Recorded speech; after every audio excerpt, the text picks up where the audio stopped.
Chapter 1. Early Spring 1890. Golden, New Mexico. "Are you plumb crazy?" Jeremiah Dennison's loud retort bounced around the main room of the adobe house in return to mock him. "Where did you get such a harebrained idea?" Trying to control his anger, he shoved his clenched fist into his denim trousers pockets, paced to the window, and stared out, paying scant attention to the pinyon trees bending in the wind. He loved Philip Smith like a father, but the man could vex the weather, and this latest idea was the most far-fetched yet. Philip gave a snort. "Harebrained?" He put his rocking chair into motion that sent out a rhythmic squeaking. "Why'd you say that? It's worked for other men." Jeremiah tried to calm down. He wanted to measure his words, season them with wisdom that would awaken his elderly friend to all the pitfalls he would face. "What would you do with a mail-order bride?" The old miner sealed the chair and stared at Jeremiah, obsidian eyes piercing under his bushy white brows. "Something?" He smothered a hacking cough with his fist, then swiped a clean handkerchief across his face. "Has a deadly grip on me."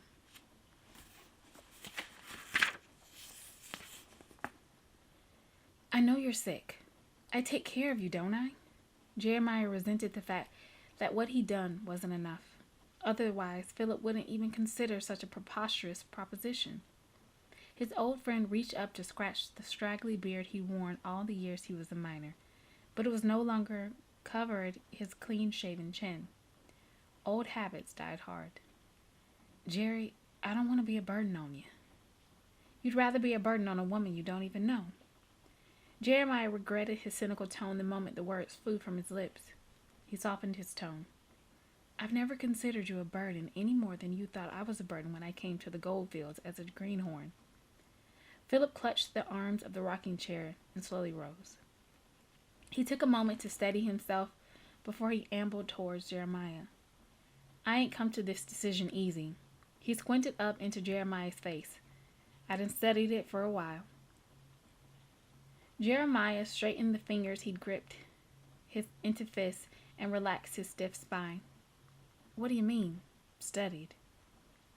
"Well, I figure a woman who'd answer them ads in the newspaper must be purty needy, maybe even desperate to get out of a particular bad situation." He gave a vigorous nod that rifled his snowy hair. "Made me a fortune when I sold my mine. More money than any man can spend in his lifetime. What good is a fortune to an old-timer like me? Won't never have a family of my own. Maybe I'll get me a woman with children. She can take care of me, and my money can take care of her." Another nod punctuated his last statement, "and her youngins, if she has any."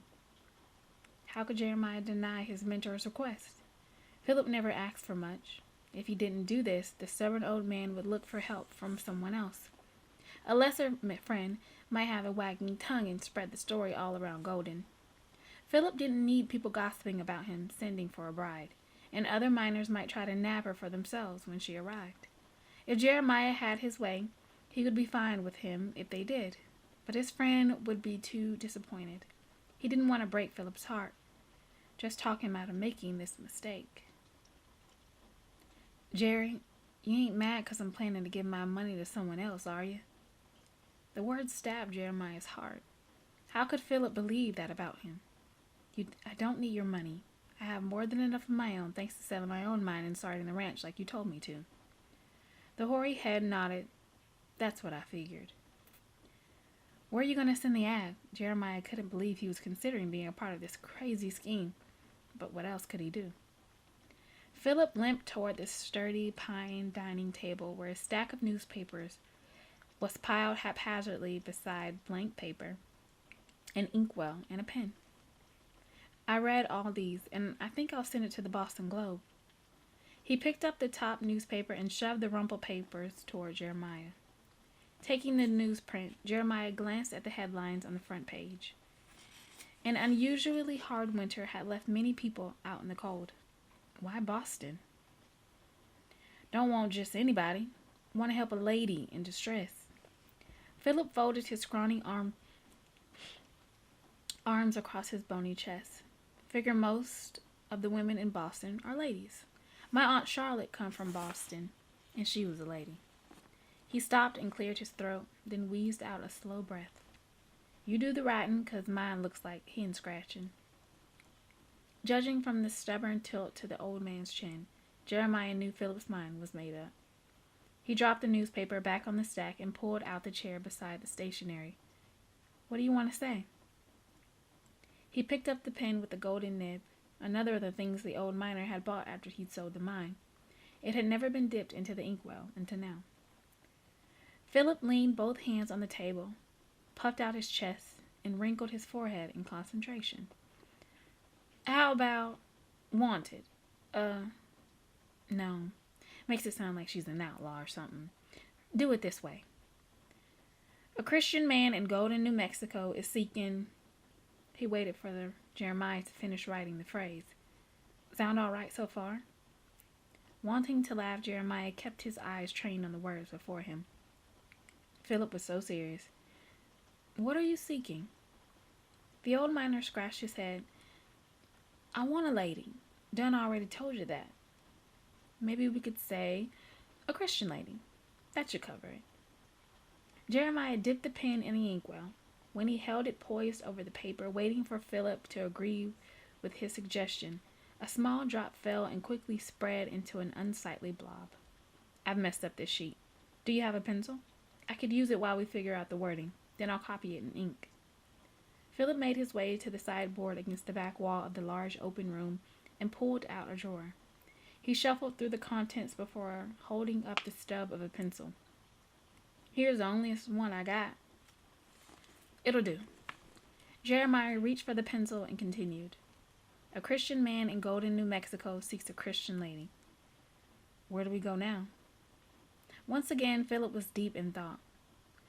Who needs a chance at a new life? Jeremiah nodded and added the words. I like it.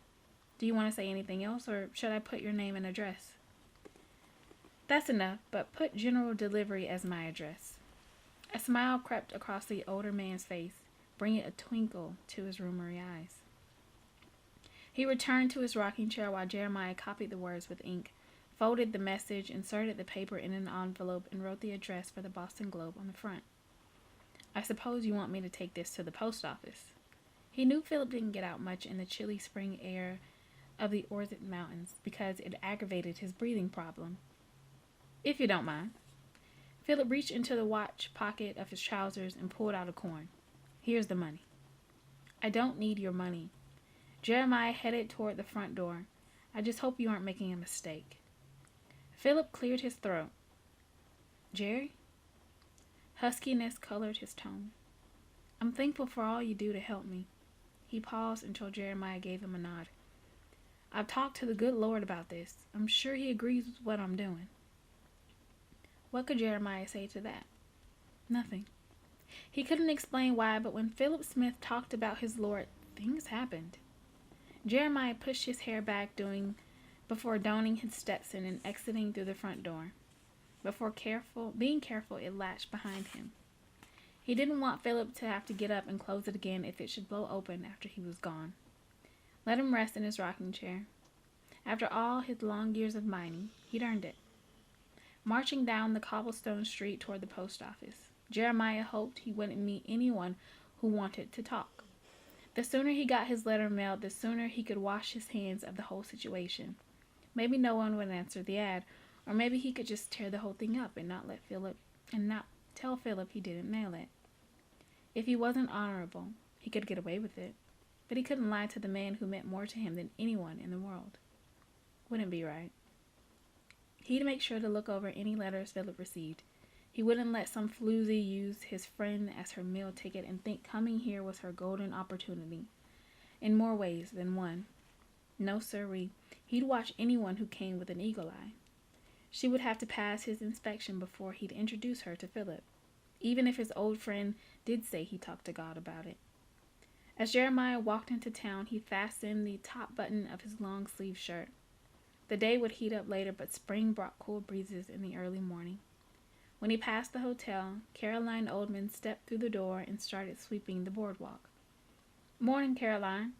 He tipped his hat to the prophetess, who was also the wife of the preacher.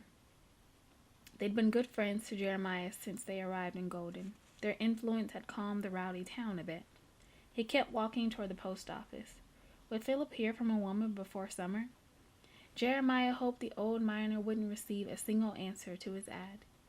Jeremiah thought back to when he came from Missouri to New Mexico searching for gold. Philip was the first miner he'd met. Thin and wiry, the old man's face was almost hidden behind his long beard and thin gray hair that reached to his shoulders, but he had a heart of gold.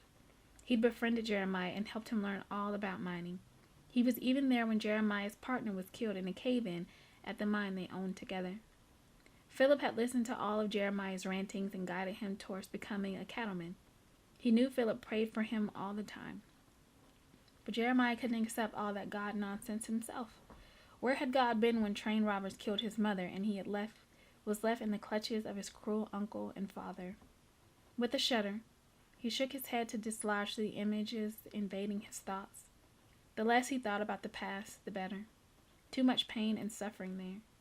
He was sure Philip had prayed about sending this letter, but Jeremiah wasn't convinced there was a God.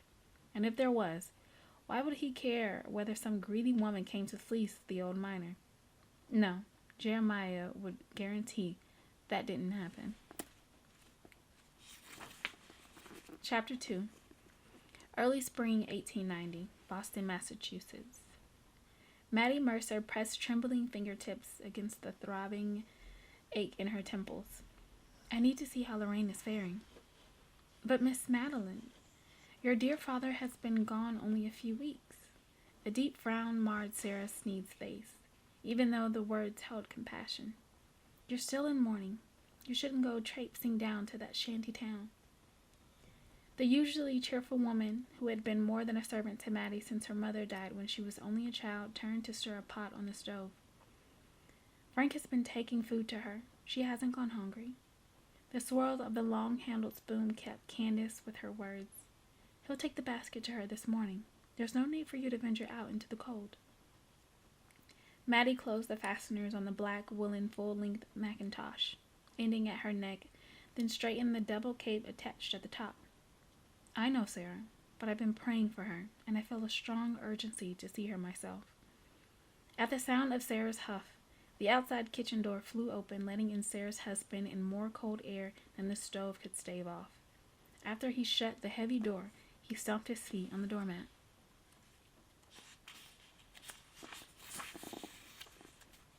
Tell her, Frank. Miss Madeline shouldn't be out in this weather. The ruddy-faced handyman and driver studied Mattie's face, but said nothing. I've been cold before, and I can't continue to stay in this house. All I do here is mope and dwell on what I've lost. Mattie pulled a knitted hood over her hair, tucking in the few stray curls that refused to stay in her bun, and tied the string to a bow under her chin. Going to see Lorraine will help me forget my sorrow for a little while. Frank nodded and picked up the basket on the table and the heated brick his wife had prepared for him. He offered his other arm to Mattie and escorted her to the waiting surrey. You're doing a good thing helping these women. Most of the young people in your circle never think about what the poor are going through. She turned tear-filled eyes toward this man, who more often than not was silent. His words touched her heart. Father taught me about benevolence. How can I not help them? I don't want someone to help me if I were in their situation. I'm always glad to visit them for you, but Lorraine sorely needs a woman right now. Compassion haunted his somber eyes. It's a good thing you're going today. After helping her into the back seat, he placed the brick wrapped in wool beneath her feet and tucked a heavy lap robe around her. Then he took his place in front and picked up the reins. Let's go. As his tongue clicked, the two matching black horses pranced down the slushy street. Even though Frank had lowered the heavy side and back curtains on the large leather-topped buggy, the wind clawed at Mattie with chilled fingers, sneaking toward the lump of ice that had settled in her heart when she lost her father. She ached with loneliness, an emptiness that nothing had been able to fill, not even the loving ministrations of this loyal couple who attempted to bring her comfort. The surrey's strong springs couldn't keep the buggy from rocking as the wheels bumped over the cobblestones. On any other day, the swaying motion would have soothed Mattie, but her thoughts were so jumbled about losing her father and Lorraine's immense needs that heaviness clouded her mind, and each breath of icy air burned her lungs. When the buggy finally stopped outside the tumble-down shack, Maddie took a deep breath, immediately regretting it. She pressed a white linen square against her nose to block out the unpleasant odors of garbage mixed with human waste and who knew what else. She closed her eyes for a moment. This cluster of ramshackle shanties was an eyesore that should be torn down, but where else would the poor occupants go? It was the only place available to them. Boston wasn't ready to welcome these people inside the borders of the town. Why hadn't someone forced the property owners to take better care of their renters? She knew most people didn't give a thought to the plight of the poor, focusing instead on their own sumptuous lives. Only a few residents like Maddie even ventured here. The Bible, however, said the poor will always be among us, so Maddie wanted to do whatever she could to help. Still, her offering seemed so insignificant against such a vast problem, even where Lorraine was concerned. "Miss Madeline?" Frank offered his hand to help her alight from her carriage. She took hold of his steadying grip and tried to find a place where her shoes wouldn't become bogged down in the muck and myrrh. When she perched on two small, convenient rocks, Frank startled her by sweeping her up into his arms and carrying her to the larger flat stone that served as a tiny stoop. He was careful when he set her down, keeping an arm around her until she steadied on her feet. He hadn't carried her since she was 13, but his strong arms felt comforting in a way she needed right now. While she knocked on the sagging, splintered door, he returned to the buggy to retrieve the basket of provisions. She waited a long moment. Then, when no one came, she knocked a little louder. After another long wait, the door opened only a crack and Lorraine peeked out before she pulled the door wider. "Miss, just Maddie." She gave a trembling smile. "Remember what I told you." Lorraine clutched her gaping, tattered robe over the bulge of her stomach and moved back to allow Maddie's entrance. Maddie tried not to stare. In the week since she'd been here, the first time mother had expanded at an alarming rate. Perhaps her baby was due sooner than she believed. She wouldn't last another month. She looked about to explode right now. Frank followed through the gaping doorway and set the basket on the rickety table leaning against the wall near the open fireplace. Maddie shut the door, but it didn't latch. Must be some trick to making it stay. Her servant lifted the lid of the basket and started removing cans of fruits and vegetables that had been bought at Shale's Mercantile. When he brought out a loaf of bread wrapped in a tea towel, she watched the enticing aroma capture Lorraine's attention. Her eyes straightened toward the food, hunger painting a terribly needy expression across her face. Then Frank left to retrieve the basket of coal they had brought. "Come over and let's eat."